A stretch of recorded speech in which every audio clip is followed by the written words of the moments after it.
reka mbabwire iyo ugiye muri banki ko bagusaba ingwate ukayisiga kugira ngo baguhe amafaranga yabo, kuki jewe nimbaje kuri njyewe muntu ku giti cyanjye, kuki njyewe iyo ngwate ntayimwaka? Abantu bankurikira kuri Focus Studio TV, mujye namwe mwaka ingwate, ntugajye upfa guhereza umuntu amafaranga gutyo gusa. Oya, ibyo bintu ntabwo bigikora.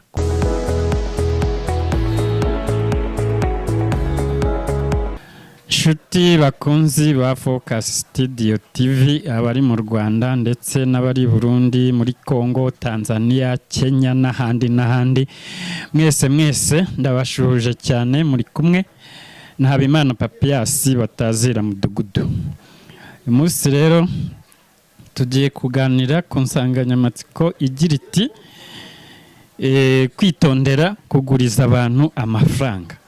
Ako kantu ndagira ngo abantu mugiye kunkurikira kuri Focus Studio TV uyu munsi rwose mukumve neza mwitonze, kugira ngo tubigendanemo neza. Uriya amafaranga naje gusanga ni ikintu gitandukanya abantu kandi bari bafitanye ubushuti bukomeye cyane. Urugero, iyo ugurije umuntu amafaranga, tuvuge ko afite ikibazo runaka gikeneye nka miliyoni 5, araje urazimugurije, arazijyanye, aragiye, akemuye ibibazo byiwe, ariko ugasanga kugira ngo yakwishyure hajemo matatizo nyinshi cyane. We ko yaje kuyakuguza nta matatizo umushyizeho ukayamuha, kuki wazikuzana? Icyo kintu rero tubanze tucyumvikaneho neza. Nimbaje kukuguza amafaranga angana gutyo, mubanze mukorane akantu k'akanyandiko, ako kanyandiko gakurikirane no kuba hari ikindi kintu runaka agusigiye kimeze nk'ingwate. Koko twaje gusanga kwizera umuntu gutyo gusa akakujyanira amafaranga, twasanze ibyo bintu bituma atakwishyura neza. Reka mbabwire, iyo ugiye muri banki ko bagusaba ingwate ukayisiga kugira ngo baguhe amafaranga yabo, kuki jewe nimbaje kuri njyewe muntu ku giti cyanjye, kuki njyewe iyo ngwate ntayimwaka? Abantu bankurikira kuri Focus Studio TV, mujye namwe mwaka ingwate, ntugajye upfa guhereza umuntu amafaranga gutyo gusa. Oya, ibyo bintu ntabwo bigikora, kuko abantu my friend ntabwo tukiri inyangamugayo. Umuntu iyo umuhaye amafaranga yawe ntabwo kuyarya bayumva bimuryoheye pe, ariko kugira ngo ayagusubize bikagorana. Ikintu rero gituma bigorana ntabwo njyewe ndamenya ikibitera icyo ari cyo. Nimba umuntu umuhaye amafaranga yawe ashaka kugura umurima, aragiye arawuguze n'ibyo, aranawuhinze, kuki yatangiye gusarura adatekereza ngo avuge ngo impamvu ndi gusarura ahangaha ni ukubera kanaka? Ako kantu agatekerejeho yahita kwishura amafaranga yawe bitagoranye. Ariko hari ukuntu tugenda tugaterera hagati mu ryinyo, wa muntu waduhaye amafaranga yiwe ntidukomeze kumutekereza. My friend, ibyo bintu birababaza cyane cyane. Ariko nagiye mbona kenshi usanga mu nkiko hariyo, ugasanga abantu bari kuburana ibintu bijyanye n'ayo mafaranga gutyo. Wowe kuki adatekereza ko yaje kuyakwaka? Nta n'umugabo mwatoye ngo muvuge ngo yabisinyiye, wamwizeye gusa urayamuha. Ariko kuki washaka kuyakwishura birinze kujya mu bagabo gutyo, byagiye mu rubanza? Iyo mpamvu niyihe? Hari ikintu kigeze kumbaho kera. Njyewe nahaye umuntu amafaranga, arambwira ati, ngiye kuyamwishyuza, arambwira ati, buriya rero umuntu iyo umugurije amafaranga ubu unarisika no kuyabura. Icyo kintu najye ngitekerezaho, kiranankorogoshura, kindya no mu mutwe. Kuki njye nayamuhaye akayakira yishimye yumva yuko agiye gukemura ikibazo afite. Ariko njye najya kumwishyuza akambwira ngo ndi muri risike zo kuyabona cyangwa kuyabura. Icyo kintu rero ndagira ngo tujye tubanza tugitekerezeho neza nimba tugiye guhereza umuntu amafaranga. Uri muri risike yo kuyabona cyangwa kuyabura.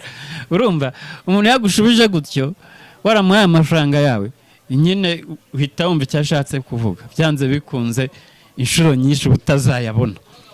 Kandi uwambwiye gutyo nawe cyarangiye yanyambuye. Si yanyambuye se kugeza n'uyu munsi yarayigezamo. Ubwo rero mu nshuti dufite ndetse za zindi za hafi tujye tureba umuntu tugiye guha amafaranga tuyamuhaye mu buhe buryo. Ariko icyo mbashishikarije cyane njyewe ubu turi kuvugana kuri Focus Studio TV, nimba umuntu umuhaye amafaranga, icya mbere inyandiko, icya kabiri ingwate. Jewe ndanababujije hazagira umuntu mwongera guha amafaranga ibyo bintu bibiri bitabayeho, koko kwishyuza abantu bisigaye bigorana, ntago bagishaka kwishyura. Abantu bari inyangamugayo kera ukabizera ukabaha amafaranga, ariko abo ngubu babaye inkundamugayo. Umuntu w'inkundamugayo se ubwo ngubwo urumva mwakorana muti? Urumva wamuha amafaranga yawe ukaba ufite icyizere yuko azayagusubiza? Ntabwo ariko bimeze. Mujye mubanza mukora utwo tuntu tubiri mbabwiye mubone kuyabaha. Hanyuma murabona iyo umuntu agiye kwaka amafaranga muri banki, iyo ugiye nta ngwate ufite akaba nta n'umwishingizi ufite, nta banki yaguha amafaranga yayo. Kuki twebwe ku giti cyacu abantu baza bakadutera esprit ngo tubagurize amafaranga tukayabaha gutyo gusa? Nimba banki bikora gutyo nawe banza ubikore gutyo. Ko abantu iyo azi ko muri inshuti yitwaza ubushuti mufitanye ukamuha amafaranga bikarangira yakwambuye. Ntabwo rero umuntu yakwitwaza ubushuti mufitanye ngo aguheze amafaranga yawe, kuko nawe my friend uba warayabonye wayakobokeye. Wa mugani wa babandi bicyuzi bati amafaranga yacu twarayakobokeye none bari kuyatwima bakajya kuyanywamo za mitsingi. Ibyo bintu ntabwo ari byo. Natwe rero tuba twarayakobokeye. Umuntu nimba yamugurije yikemura ibibazo byiwe yumve yuko ahite yumva ko ibyawe bitagomba gukemuka. Kuki we yajya agakemura ibibazo bye akaba adashaka kuyagusubiza ngo nawe ukemure ibyawe? Ahubwo we wayamuhaye arakemura ibibazo, ari kuzamuka, ariko ari wowe wayamuhaye ari gushaka kusubira hasi, yigusubiza ku isuka. Rero ngo ubyemere wowe yareka reka nakwishyure. Nimba bitabaye ibyo ngibyo kuguriza abantu muzabyihorere. Abantu ntago bakiri inyangamugayo ku buryo bigeze ku rwego rw'uko twebwe nimba twabahaye amafaranga bakanga kuyadusubiza tukaba dutangiye gufata bene ibyo byemezo. Urumva yuko n'ubushuti twari dufitanye butangira kuhazaharira. Ugasanga umuntu yakurakariye ngo yaje ngo akwaka amafaranga ngo urangije ngo urayamwima, kandi ntabwo ari uko wayamwimye, ahubwo uri gutekereza ya mpamvu ituma abantu baza kwaka amafaranga ntibayishyure. Nahise ubwo ngubwo tuzakora iki? Ndagira ngo abantu bankurikiye kuri Focus Studio TV muze kwandika muri comment mumbwire muti nimba ari urwo rwego bigezeho twabikemura gutya bikagenda gutya. Izo comment zanyu nazo turazikeneye. Kongewe impamvu mba naje nka hano kuri Focus Studio TV ntabwo ari uko mba nshaka kwiharira ijambo, mbagira ngo dusangire ijambo twungurane ibitekerezo. Koko buriya kera mu muco w'Abanyarwanda nta muntu wigiraga, umuntu yagirwaga n'abandi. Ariko kubera abantu tugenda tubatakariza icyizere, ubunyangamugayo bari bafite bukagenda buyoyoka, ibyo ngibyo bituma kwakugirana bidakomeza, ugasanga umuntu abaye iki, ahaye nyamwigendaho, kandi kuba uri nyamwigendaho ntaho byakuvana nta naho byakugeza.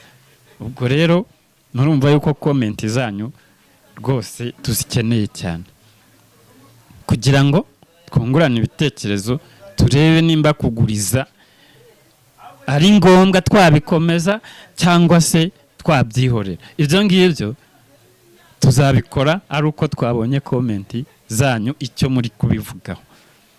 Ubwo rero abantu baguza amafaranga n'abayaguriza, yewe ndashaka gusoza ikiganiro mbagira inama yuko mwandikirana akaguha ingwate, bitagenze gutyo ntuyamuhe, ajye muri banki, kandi muri banki nabo ntabwo bazayamuha iyo ngwate atayitanze. Ubwo urumva ni ikibazo gikomeye cyane.